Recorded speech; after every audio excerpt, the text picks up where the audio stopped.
love my HBCU. And boy, I love it, love it. I love it, love it. I love my HBCU. And man, I hope my team they won. Yeah. I hope my team they won. Yeah. Man, I hope my team they won. I hope my team they won. Yeah. I tune into the HBCU Sports Lab to see if my team won or lost. If they lost, I'm quiet as a mouse. But if they won, keep tab. I'ma do the dab, yeah. Dr. Cavil, he know what he be talking about. Mike and Charles, they know what they be talking about. They compress the analytic data with the hip hop. If you know them like I know them, they gon' tell you if your team, if they won or lost, and who the ball.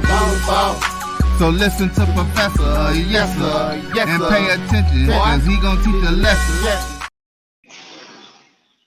Welcome to Dr. Cavil's Inside the HBCU Sports Lab. I have Jeffrey Johnson and Brandon King in the house with me today. How are you guys doing, gentlemen? Man, we good. Well, I mean, for the most part. Yeah, I'm good. No complaints over here. Other than that. You know, I mean, we survived 400 years. We can survive 4 more. That's what I'm rolling with too, my man. That's what I'm rolling with too. But I gotta check on my close friends, as Kanye West would say. Yeah.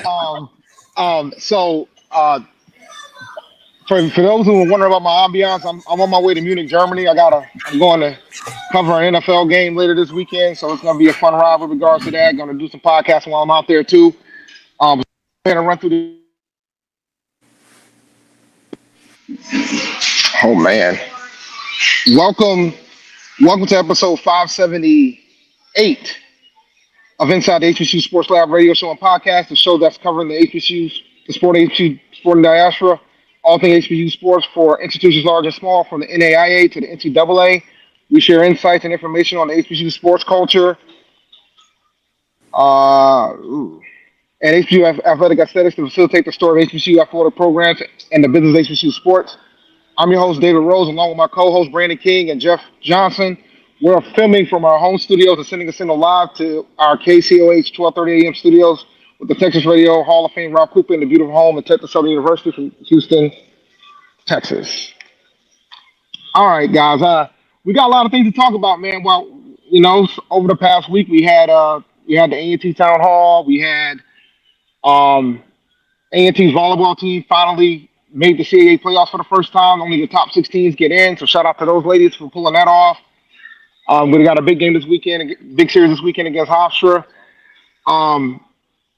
But I know we have to get into these games. So I'm going to ask you first, Jeff. Was there any game outside of yours that was intriguing? You know what? No. It was pretty much... No. Everything went basically as expected. You know, I didn't see anything out of the ordinary. So I'm just be honest, man. No. Okay, fair enough. What about you, Mr. King? We're going to get into our games next, but what about you, Mr. King? I'm going to say that the Johnson C. Smith game, I did not see them, first of all, losing, but then losing 27-0. That was a bit surprising, considering how they had just kind of ran through the CIAA so far this year. So to see them kind of get spanked like that, I was like, whoa, wait a minute. Mm-hmm. But, you know, as Chris Berman would say, that's why they play the game. So that was, yeah. Go ahead, Jeff. You got it, Jeff. No, I mean, I will throw one in there. Bethune-Cookman beating Grambling, you know, because Bethune-Cookman tire fire. And, you know, Grambling, they're still pretty much trying to figure out their way. So I would definitely, that's my intriguing one. John C. Smith, it was coming. I think the way that their coach actually speaks a lot, you know, he built up a lot of resentment in the CIAA. So, you know, it was coming, honestly. Yeah, I think the score that kind of made me take it back was what happened between Bluefield State and Virginia Union. I mean, and then when I heard that the coach made the decision to go for 2 after being up 89-0. It didn't have the nerve to say he wasn't trying to run up the score. He said he was trying to break. From what I understand, they were trying to break a record. You know what, though? That's why they play the game. I mean, but you got to show some mercy, man, some grace, man, you know. Depending on who you ask, some people think that's what you're supposed to do. No, but you know, I will say this too about Virginia Union, because they put one on us too a couple years ago when that was the great game nobody wants to speak about. But, you know, so, and I got all the respect for that coach there. So I get it, you know, but I mean, I wouldn't put that up. I'll at least put in my 4 stringers if that exists in the game. So, yeah. Yeah, the Grambling situation is kind of rough because I know there was a lot of high expectations for Grambling this season. A lot of folks thought they could sneak out of the West, and now it looks like Southern literally has a path to clinch the West this weekend. Grambling is Grambling always, you know, Grambling. So, I mean, it's nothing new with them. You should be a power. Don't do that to Grambling. Our Monday morning quarterback this and ask, do you think it is possible? Do you think they may have buyer's remorse about the coaching decision that they made this offseason? You mean not yet? Moving off of Hugh Jackson? Yeah. No. Hugh Jackson, like this man, Hugh Jackson was taking pictures in front of Bentleys. You know, like no, they move off him quick, man. Like. I mean, no. He was trying to duplicate what Deion Sanders was doing with the whole image, and it was tacky and it was terrible. No, they do not regret it. I just think that Grambling they have not had a legitimate coach since Williams was there or Broadway. So you didn't. So you mean to tell me you didn't like the yellow and black media day suits? You didn't like the? Oh, no. I'll tell you this. Hold on. The Flash, yeah, that's good. I love the Flash, but when it's that means you Eric Dooley got in. That means you got to be Eric Dooley guy. He had Grambling. He the OC over there now. No, and look what happens. You know, Eric Dooley, and you see exactly what Eric Dooley produces. So I'll just put it to you like this: Grambling is flash, Grambling is style. But when it comes down to it, Grambling will do exactly what we expect them to do. All right. I think this is a good time to take our first commercial break.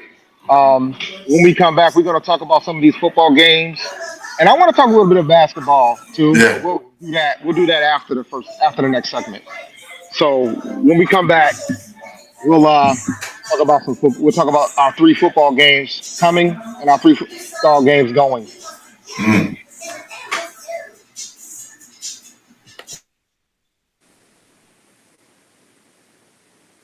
If you think all pads are exactly the same, think again.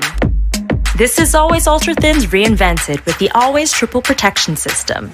This pad wicks gushes 90% faster, absorbs even more so you can feel dry, and locks odors in. Rethink your pad for up to 100% leak-free and odor-free comfort with the totally reinvented Always Ultra Thins. This is always like never before.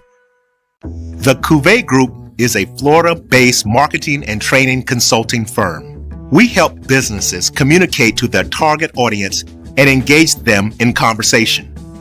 We also help to expand their audiences, which will ultimately result in growth for those organizations.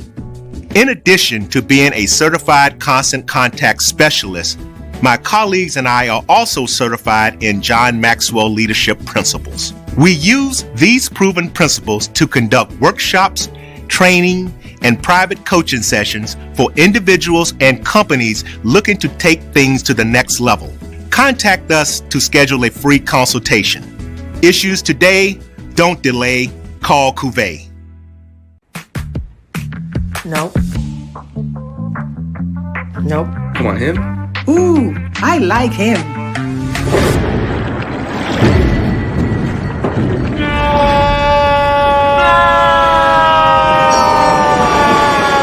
Quick, the quicker picker-upper.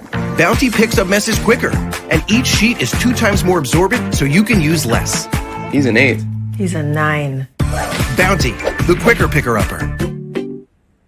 Ryan Fulford. AD Drew and I are co-hosts of the BCSN Sports Lab. We talk about all things related to HBCU athletics. From the games, teams, coaches, and fan interest stories, we cover it all. You can find our shows on Facebook at BCSN Sports Lab, YouTube at MyJBN Online, and everywhere you listen to podcasts like Anchor, Spotify, Google, and Apple Podcasts. You can also find the show on the Jericho Broadcast Network's app. Make sure to download. We look forward to you joining the conversation and being a part of the show. Compress the analytic data with the hip hop. If you know them like I know them, they gon' tell you if your team, if they wanna lose, and who the ball. So listen to Professor, yes sir, and pay attention, cause he gon' teach a lesson.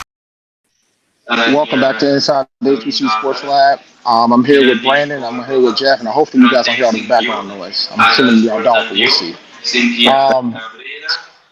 So that being said, I'll start with my alma mater because it'll be quick, short, and dirty.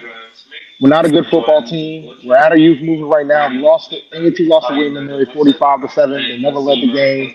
They were down 21-0 at the end of the first quarter. They were down 28-0 at the half. Justin Fonby got benched because he made a mistake at the end of the first half, where he got sacked when they had a chance to score in the red zone. So they're going to probably play Braxton Thomas for a couple more games. It sounds like he's going to get more playing time. He's a true freshman that we picked up. Really good talented quarterback. He just needs time. He's going to get the opportunity to get those reps with the next couple of weeks and still keep his red shirt. That's the goal, according to Coach Vincent Brown. It's been pretty rough for A&T this season. You might have the opportunity to get one more win, but if they're going with the youth movement at this point, I don't see it. But overall, I think it's just going to be about just trying to get the reps and getting the right people they need to be within the program. Do anybody have any thoughts about the UNT game? I know I was quick and dirty with that one. But yeah.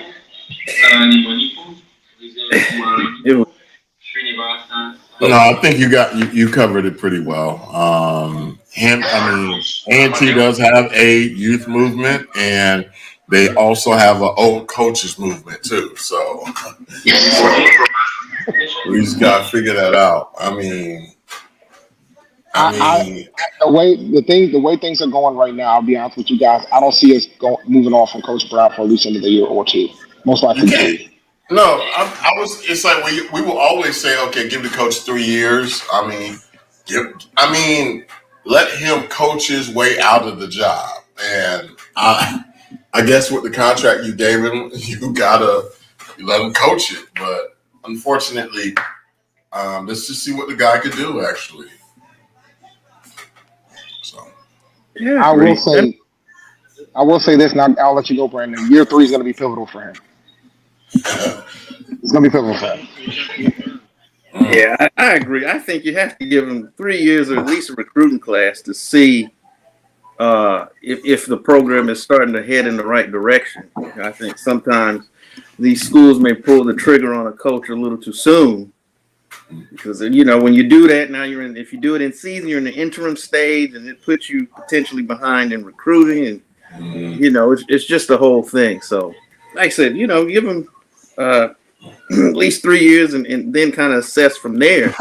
And then if you want to make a move, at least kind of what you got from a program perspective. No, I totally agree with that because my thing is you would at least see some returns of what the investment is. And I think with what he's trying to do, it's just the personnel from which the scheme that he wants to do just don't match. Yeah. And when you see, it's like you see it schematically, but you don't. It's like even if you brought in those guys, they don't fit what you want to do, and so you're like, it's like. But this is where I would say coaching acumen comes into play because you can just figure something out on the fly. Okay, what can I do to make the players better on the field now? And I feel that he's that old guy, that old coach who says, my way is going to work. Do it the way that I want to do it. And I just kind of feel that it is anachronistic and it's old. So at the end of the day, it's like either conform or be gone. So yeah, it's going to ultimately boil down to this. He's going to probably get another year to show some level of improvement. Because I'll be honest with you guys, I saw more from this team last year than I did this year. Mm-hmm. Like I saw more fight in the team last year than what I see this year. And now he has more of his Absolutely. guys on his roster this year. So now he's going to Yeah. have more of his guys on his roster next year, right? So Yeah. you kind of got to show some fight, like, and we got to show some level of progression. I think the kids are playing as hard as they can. I Yeah. just think there's things that have to change, and it's not going to be him. But I just think other things Yeah. will have to change. Yeah. And we have, and I can be quick and dirty about our next matchup real fast. We have Villanova next week. I don't anticipate us beating Villanova. I think we might cover the spread because for some reason we have a habit of playing better on the road than we do at home. So we got to go to Villanova. But it doesn't. I don't think. I don't see us getting that win, which is unfortunate. But I think we do have a chance to actually try to put some fight. And I think the kids. I think the student athletes are going to bust their behind. They're going to play hard for him. That's one thing I give him credit for. They've been playing hard for him. So that tells me that he hasn't lost the students for now, right? So what we'll see. I mean, things will change real fast once the season ends. I will be paying attention to who's going in that portal, if anybody goes into the portal. There's some that I expect and some that I don't. Yeah, that's a good indicator to the coaches. I would say his pulse or his grip on the team, and going into you guys playing Villanova because we played them last week, and we were expecting those gentlemen. We were expecting this game to not be as close as it was, and it came down to the last drive for us. And I think the biggest difference was you got to have a quarterback. And for us, oh, Jesus, we have two quarterbacks. One can throw, one can't. And unfortunately, we had the one that cannot throw in all of the crucial downs where you needed to throw. And the balls, he had a receiver. You saw that. And threw it the wrong way. And it was just like, oh, God. All I'm going to say is this. If Mays played that whole game, y'all probably win that game. We probably win the game. I'll win that game. It's like Mays sometimes feels like he has a confidence problem, but it's like Chris Ellis has a overconfidence problem, which I would say is the detriment to the program. So I think for us, it's like we need to try to see what this three-star recruit that we got as a quarterback who's sitting on the bench right now, if he's any good, or if we got to go in the portal next year. Because Mays, when he's this is Mays' last year, it cannot be Zealous next year, or if it is Zealous, just a red zone package. But our next game is against Towson, and Towson is another middling program too. They're 4-5, 2-3 in the CAA, but they're similar to us. They play everybody extremely rough, and so this is at Towson. And last year at Towson, they didn't even. Our band showed up because we have a huge Maryland alumni population, and they did not allow the band to play in the stadium. So let me tell you a quick story about Townsend. Go ahead. I've gone to a Townsend game too, but it was a women's basketball game, and I will give Townsend this level of credit. They take that home field advantage to heart. To heart, I tell you. Their band knows when to play, knows when not to play. They're part of like heckling the opposing teams. They take that home field advantage to heart. We had a volleyball game against them this season. I didn't get to watch it. It was televised too, crazy enough, because it was locally televised. The volleyball was locally televised. And from what I understand from the folks that were there, told me that the fans were very heckling. They know how to get to in the opponent's heads. Like, they're the masters of that. Like, they might be they outside of Club Corbin, they've done some things. I'm like, all right, I see what y'all doing, man. Y'all ain't too shy. I give them credit. No,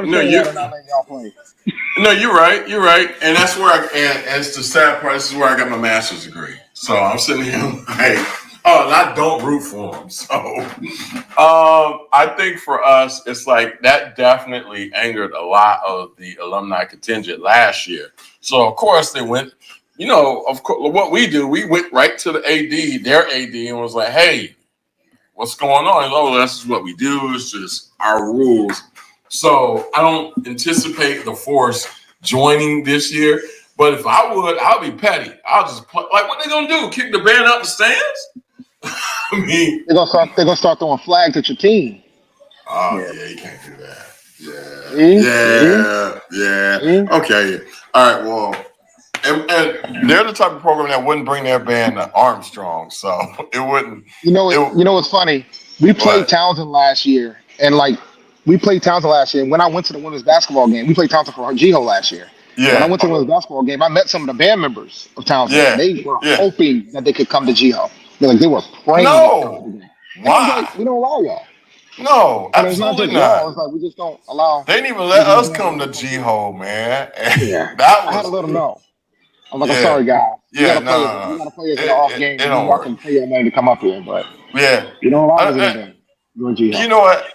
But I respect it and I'm cool with it. I think our program, it will be, if it was at home, we would definitely win. But I kind of give this game a 50-50 going into Towson. So to me, it's all about what does the quarterbacks do. The defense gonna ball. The running backs gonna get their yards. Offensive line's really good. So we're gonna do what we need to do to be successful. But the only problem is which quarterback is gonna play. And we'll just have to figure out that way. Another one, though, and I'm going to just end with this one. Some of these CAA programs, when they come to our campuses, have you noticed how they like to walk around way too much? I really don't like that, man. Don't show up in the student center. You don't get a chance to go to the plot. You ain't.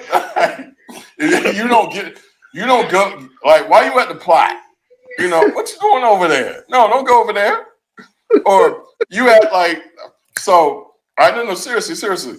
Like you guys got the bus stop, A&T. Y'all got the people who integrated the schools. That little statue, right? Yeah, A&T 4. Okay, because I've seen a few people taking pictures that were part of the CAA contingent. I'm like, what are you doing over there? Like for us, we have the Emancipation Oak and we got Booker T. Don't go over there, but taking selfies.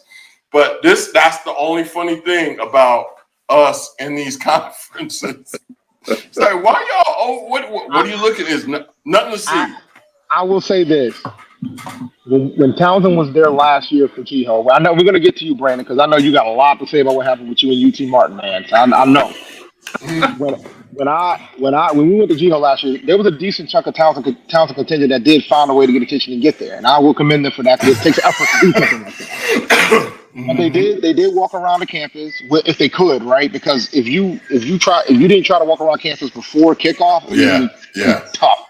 Because you're talking the whole campus is packed after the game. But now they tried. They saw the tailgate. They didn't get as far. I saw one frat from Townsend that popped up on the plot, but it wasn't too many. Mm-hmm. So now next game, man. My condolences, Brandon.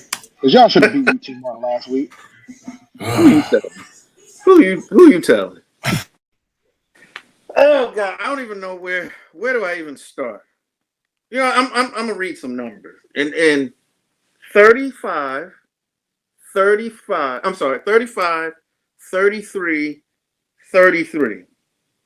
Those were the yardage of the first three touchdowns we gave up in the first quarter. 79, 29, -8 and 5. Now these are a little bit better. These are the amount of rushing yards that we gave up in each quarter, and then 21, 7, 0, and 0. So this, like, when I look at this game, it's again missed opportunities because if you don't fall behind 21-0, you played them pretty much blank after that.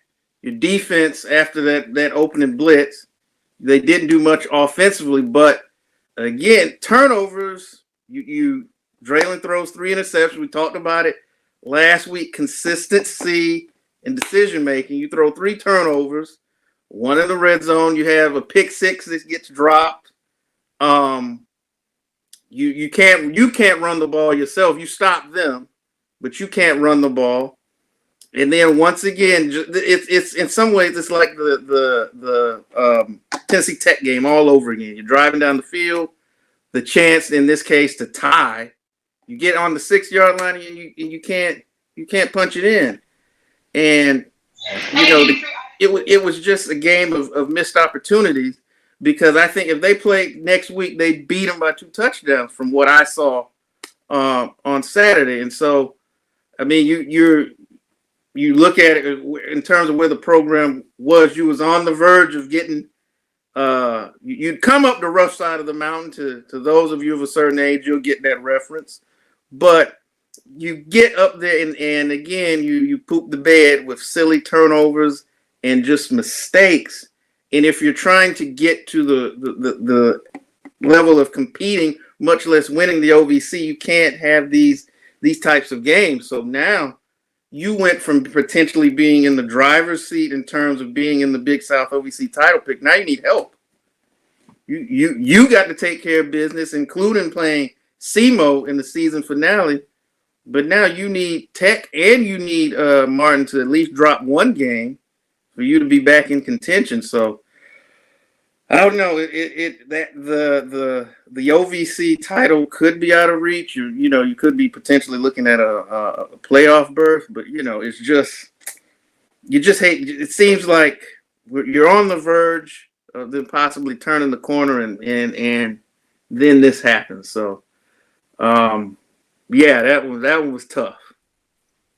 So for me, I can see a path for you guys to get there, but like you said, UT Martin would have to lose, and you're going to have to dominate SEMO. SEMO is the only OVC team that's in the top 10, the FCS top 10. Funny enough, there's no CAA teams in the top 10 of the playoffs. But I think part of that is because of the fact that the only ones that were playing like ranked opponents is Delaware, and Delaware doesn't qualify. Like I think everybody else has only played like one out of the four top teams in that conference. So like a lot of the teams that are like near the top is pretty much they've been beaten up on the lower end of the conference. So it doesn't really help them from a strength of schedule standpoint. But for you guys, you got a top 10 team that you got a chance to run into. So you might have that opportunity to do that, but you're gonna need UT Martin to see Tech to catch a fade, so to speak, and maybe OVC Big South might get two teams in. Maybe they might only end up with just one. But because UT Martin doesn't play SEMO, right? Or they've already played. They already played them. Yeah, okay. They lost. It was actually a close game. SEMO only beat them by 3. It went to overtime. It was like 45-42. Oh, okay. So if that's the case, it'll get fascinating to see how that goes down the stretch. UT Martin's got to catch it.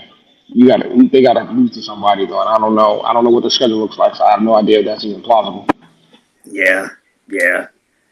And now you go into Western Illinois on Saturday, and they're what 3-6, but it's not like they're not a can per se. They can put up points. They're the third ranked team in terms of scoring in the Big South OVC, which is I think we're like 5th or 6th, but they give up a lot of points. They're the worst defense in the conference. So, I mean, there's going to be opportunities, but again, even like we said last week, you got to be able. You cannot turn the football over. I mean, three interceptions. One in the red zone. It's not going to get it done. Like I said, they can score, but I think you got to go and you've got to take them serious. And Tennessee State's got to be able to run the ball. I mean, they use. You see bits and pieces of 4 backs throughout the game. I think the last time I looked at the numbers, they're averaging 105 yards per game on the ground. But here's an interesting thing. They have not had one back run for 100 yards yet this season. That's impressive. I think the highest, I think somebody got 67, but yeah, they have not been able to really run the football at all, it's kind of crazy because you would think with Coach George and his philosophy being run first, the fact that they can't run the ball, but they end up pitching it all over the place. It's kind of crazy. So they've got to pick that up. I agree, man.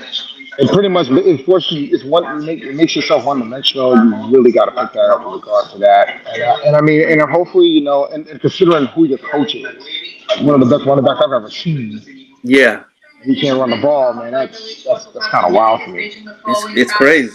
And see, I don't know if it'll be like last week in the Howard game. You can't rely on another kickoff return to either stave off a run or get you going. I mean, those are great plays to have, but I don't know if that's something. Well, I'm not going to say I don't know. That's not something you can rely on a week-to-week basis. So it's incumbent again on Draylon Ellis to kind of get back to what the level of play that he's shown in nearly every other game up until last week. In terms of, like I said, protecting the ball, which he'd been good at for most of the season. I know that this particular team they just played, from a passing yard standpoint, Martin gives up a lot of yards. But when you look at, they are aggressive in terms of going after the football, because they're probably first now after the 3 they got off us. They were third in the conference in interceptions. So they do go after the ball.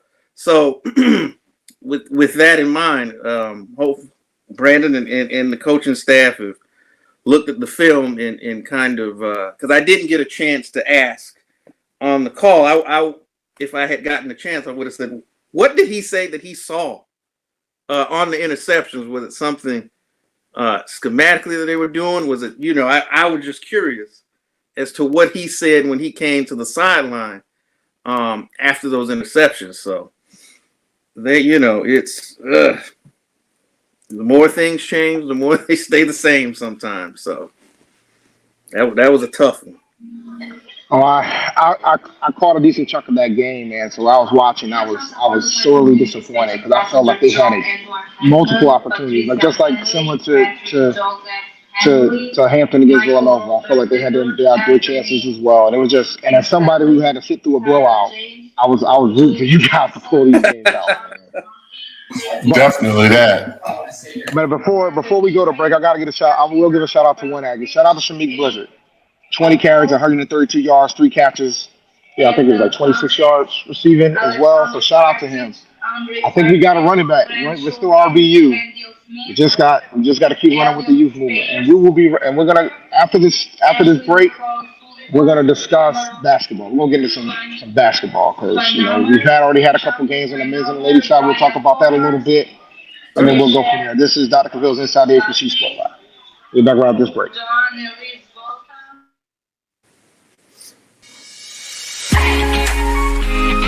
Looking for the ultimate cultural experience of 2025?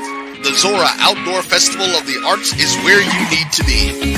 From January 31st to February 2nd, Eatonville, Florida will come alive with incredible live performances from the Lavert Experience and Sunshine Anderson. Immerse yourself in interactive art. Take a journey through history with a new virtual tour app that brings Eatonville's legacy to life from your phone. Enjoy family-friendly STEM activities and explore over 80 unique vendors. Please don't miss the unforgettable R&B tribute to the legends. This is more than a festival. It's a celebration of Eatonville's rich cultural heritage. Visit zorafestival.org for tickets or to become a vendor. We'll see you in Eatonville, the oldest Black incorporated municipality in the country. At AutoMasters LLC, our mission is to serve our community by providing quality automobiles at affordable prices. All of our vehicles are inspected and certified to offer you the confidence in knowing you have a quality vehicle. Our goal is to provide you with a seamless process and positive experience for your automobile purchase. Financing recommendations and specific vehicle inquiries are available at your request. You can find us at www.automasters06.com and follow us on Facebook and Instagram. Also, please feel free to contact Terrence Miles at 601-927-7794. And oh yeah, tell him Sonia sent you. Compress the analytic data with your hip hop. If you know them like I know them, they gon' tell you if your team, if they wanna lose, and who the ball. So listen to Professor, yes sir, and pay attention, cause he gon' teach a lesson. Welcome back to Inside the HBCU Sports Lab. I apologize, man. It's been a long day, guys. I want to tell you guys a quick story. So the Lady Aggies played SMU this weekend. A few days ago. Actually, Monday. They played on Monday. They lost the game 77-64, but it was about what happened during the game that was kind of crazy. Because I guess Dallas was going through a lot of tornado watches and there was a lot of rain that they received, and the roof of the arena of the Coliseum was leaking. So they ended up having to play the game in the practice gym. So of course they refunded the fans, and there were some folks that were allowed to watch the game from the window of the practice gym, so to speak. One of my friends was able to watch the game. We did have some injuries that came out of it. Aaliyah Pacone got hurt during that game, which is one of our best players. Don't know the severity of the injury quite yet. But they played. They fought valiantly, but they just couldn't come up on the winning side of it. But I still expect those ladies to win the conference. They're up to the task. They will pick the win. So that's what I expect. And we can start with ladies basketball if we want. We can transition to the men's. No, we're good. I'll say for us, our first game was against Bowie State, and we ended up winning 65-55, and it was Tamisha Augustine's first victory. And you know what? A lot of us didn't know what to expect because this is a total new team, total new a roster overhaul. She did retain some players. Maya Reeves is one of them, but we struggled in the first half with Bowie State. The first half score was we were up 18-14. No, I'm sorry. Yeah, no, 18. Oh, no, we were. Yeah. Oh God, it was 25-18. No, I'm sorry, 25-28. We were up, and this game was pretty much, I would say, back and forth pretty much all the time. And Bowie State isn't really I think they're kind of like a mid-lean CIAA program. So it was just getting a lot of pieces into place for Augustine. And, you know, the bigs were somewhat of a liability in the transition game. We actually got a 6'5" big. And I would say in the transition game, you know, she's kind of lumbering up and down the court. So, you know, this new players, first game, new coach, new scheme, you know, it's going to take a while for the players to adjust, primarily in CAA play. But for the most part, you know, it looked like they were well into it, but they did miss a lot of free throws. So that was, I would say, a little bit concerning. But first game again. So, you know, they're definitely going to be better, you know, moving forward. So, yeah, go ahead. Yeah, so the Lady Aggies, they were leading at the end of the first quarter, but their second and third quarters were brutal. They ended up winning the fourth quarter as well, but it was too much to try to overcome from that standpoint. We still have Jordan Dorsey, and she's doing Jordan Dorsey things, so shout out to her. Let me pull up her line. Yeah, she had 23 points, 7 rebounds, and 3 assists. So she's still doing Jordan Dorsey things. So, you know, it'll be interesting to see how we do with our next opponent coming up. So, but yeah. But I think we're gonna have plenty of opportunity to do damage in the conference. I'm worried about Hampton, man, on both the women's and the men's side. But I know you got a new coach, so it's gonna take some time for her to do what she needs to do to get that team turned around. Yeah, definitely gonna take some time because it's like they were overpassing at certain points, and then I guess that the half court defense kind of broke down at certain points. But it's understandable for first game. So, but I like the trajectory that the program is on and what she's doing, but it's going to be a minute. Yeah, I completely get it. So, Brandon, how's the ladies of Tennessee State doing so far? Have y'all played yet? How they looking? You're on mute, buddy. My bad. There we go. Now we played our season opening here recently. So they won 72-62 over Cumberland. So first win for brand new coach Candace Dupree. So she got that out of the way. I think from what I see defensively, I like some of the things that I saw. They forced 24 turnovers in the game, which is amazing. fresh out of the gate. Now they did have 22, which kind of like Jeff was talking about with Hampton. You can kind of, I think, attribute that to the first game, new coach, you're bringing in your players, and I think some of those rough edges can be worked out.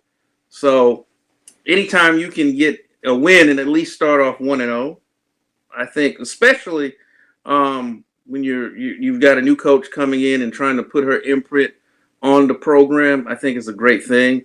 So it was good to see them get that win. The men's side, they opened up against Fisk. They beat the brakes off them, 96-66. So we were picked, I believe, third or fourth in the OVC. That was a game they should have won. So, you can kind of take what you can from a game like that. Some of the new guys that he brought in, when I say Coach Collins, played very well in the game. So we've got a bunch of new players. We lost a lot. Starting point guard, lost our top two leading scorers, lost a big man. So there was a lot of pieces on the men's side that we have to replace. So I'm going to give them a few more games. Look, no disrespect to my Fisk brethren down Jefferson Street. No shade intended. But this is a game we should have won. And so I can only take but so much out of beating an NIA program by 30. So I really want to see them as we go through the non-conference portion of the schedule. I'm really wanting to see point guard play.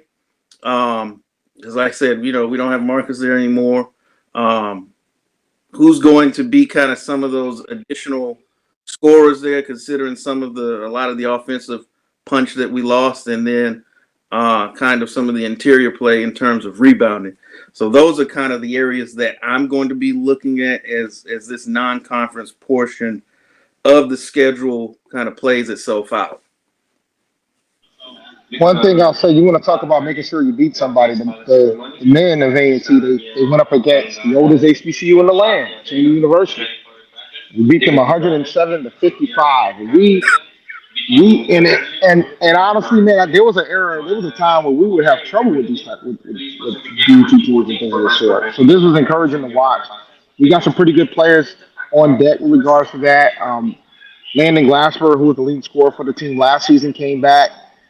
He went into the portal. He decided to come back, which is beautiful. A shout out to Coach Monty Ross for being able to convince him to return.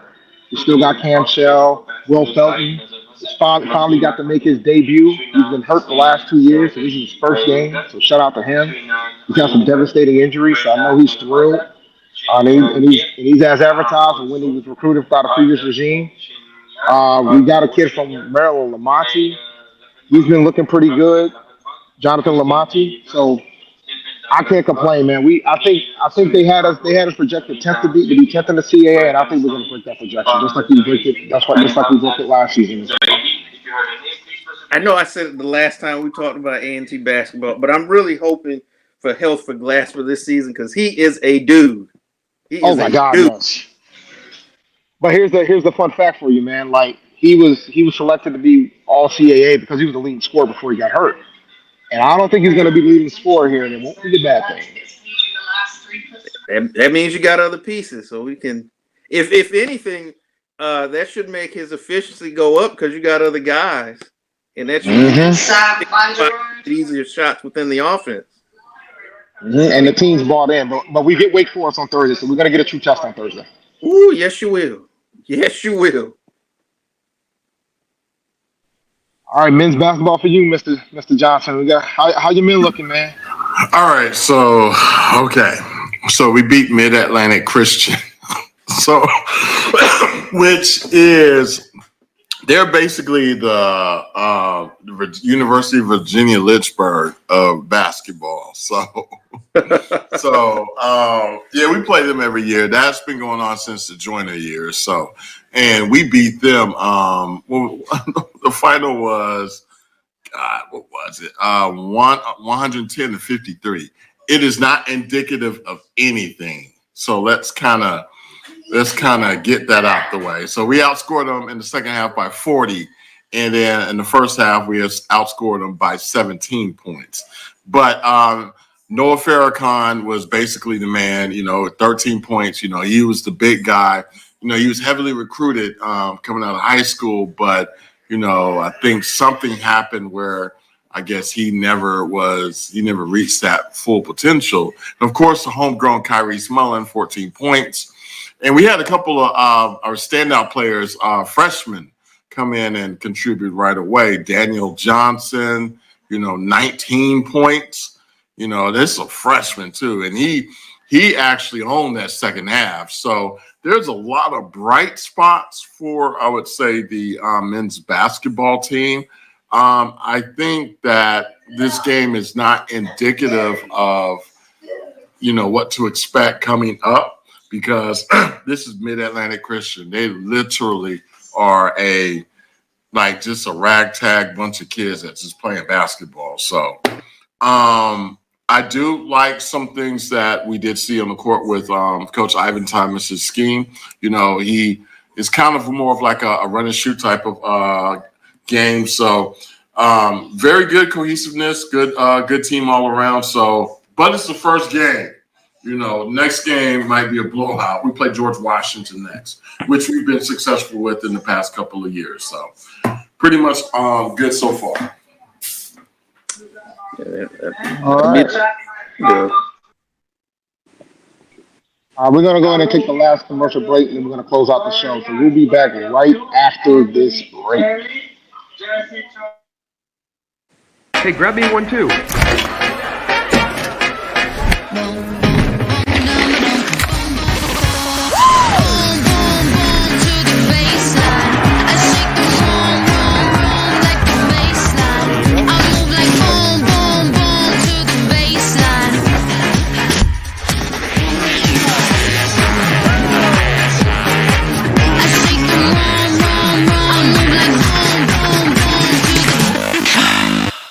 Brian Fulford. AD Drew and I are co-hosts of the BCSN Sports Lab. We talk about all things related to HBCU athletics. From the games, teams, coaches, and fan interest stories, we cover it all. You can find our shows on Facebook at BCSN Sports Lab, YouTube at MyJBN Online, and everywhere you listen to podcasts like Anchor, Spotify, Google, and Apple Podcasts. You can also find the show on the Jericho Broadcast Network's app. Make sure to download. We look forward to you joining the conversation and being a part of the show. This is the Dean of the College of HBCU Sports, Kenyatta Cavil of Dr. Cavil's Inside the HBCU Sports Lab with Mike Washington and Charles Bishop. Come mix it up in the lab where the course lecture is in session every Tuesday from 6 o'clock p.m. Central Standard Time on Facebook Live, YouTube Spreaker, or the BCSN app, as we discuss all things about the HBCU sports culture, including exploring the week that was in the sporting HBCU diaspora, as well as the upcoming week of HBCU Sports. With me, the Dean, the College of HBCU Sports, on Dr. Cavil's Inside the HBCU Sports Lab with Mike Washington and Charles Bishop. Course lecture dismissed. Choice Hotels is a family of brands that helps you get the most for your money so you can be any traveler you want to be. You could be a free hot breakfast hero at a comfort hotel. Yes! That's how you waffle! Mr. This script got a plot twist at a Radisson hotel. A business big leaguer. Go for key. Even the ultimate pool float inflator. With 22 brands and the best value for your money, Choice Hotels has a stay for any you. Book direct at choicehotels.com, where travels come true. Gotta get the corners. You're looking for the latest information on Southern University sports, the Southwestern Athletic Conference, and HBCU athletics. There's only one place to go. Tune in to the Carlos Brown Show, exclusively on the Black College Sports Network.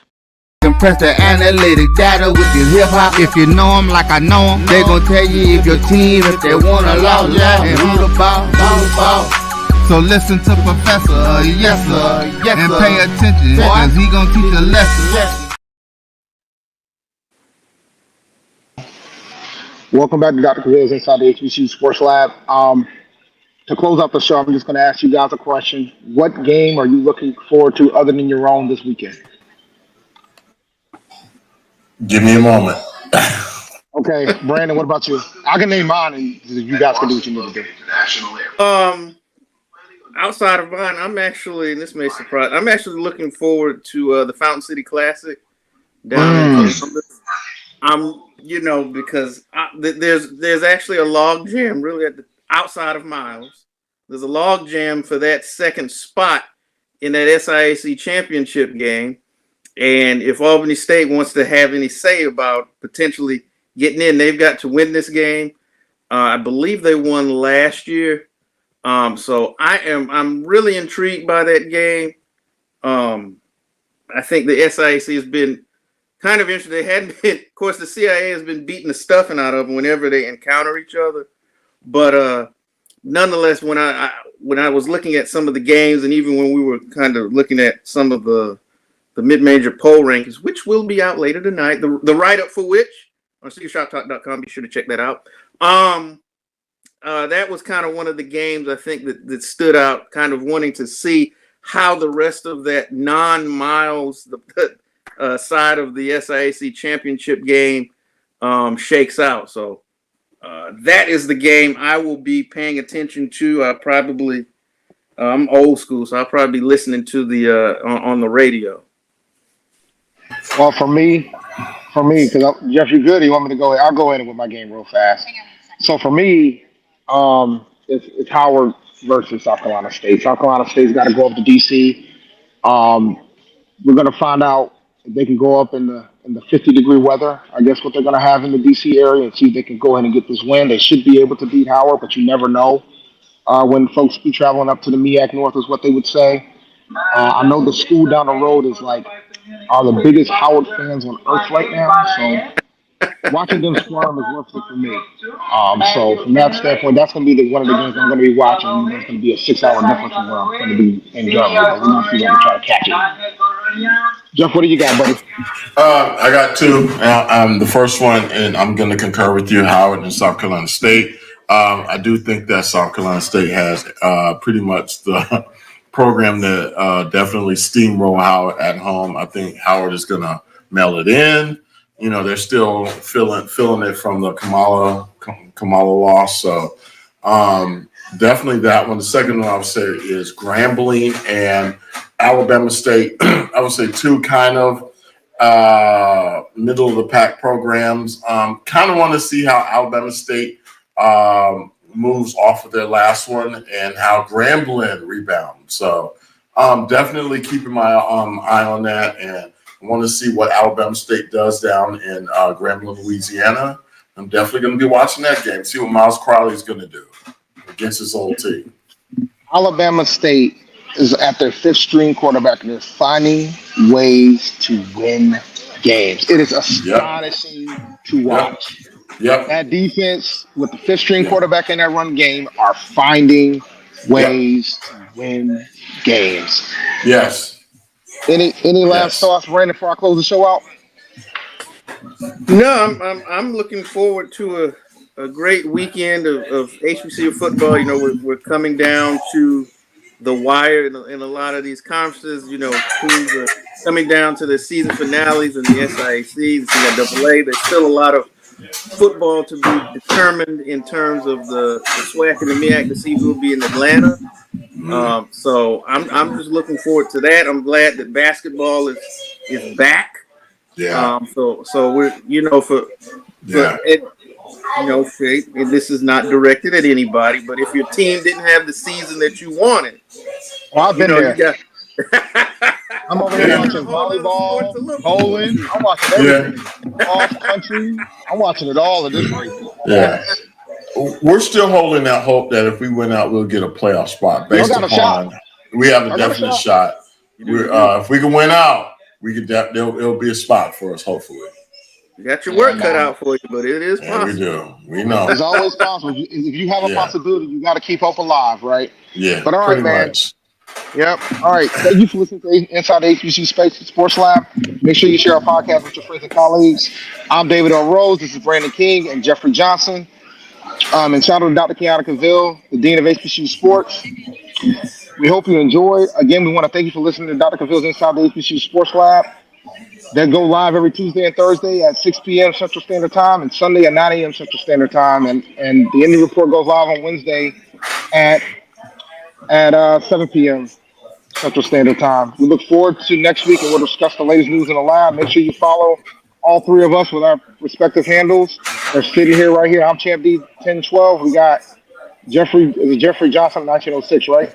Yeah, Jeffrey Alpha 06. I still got to work on Jeffrey Alpha 06. Sorry about that. I need to make my little thing like yours. Yeah. Make sure you go to sneakershoptalk.com as well. Check out some of the articles that my man Brandon King's be out here writing in these streets, and some of the stuff he talks about at Sneaker Shop. So shout out to you, sir. Dream big and continue to move forward. We'll talk to you soon. Brandon? Of course. Jeff? Lecture? Dismiss. Right. Yeah. Yeah.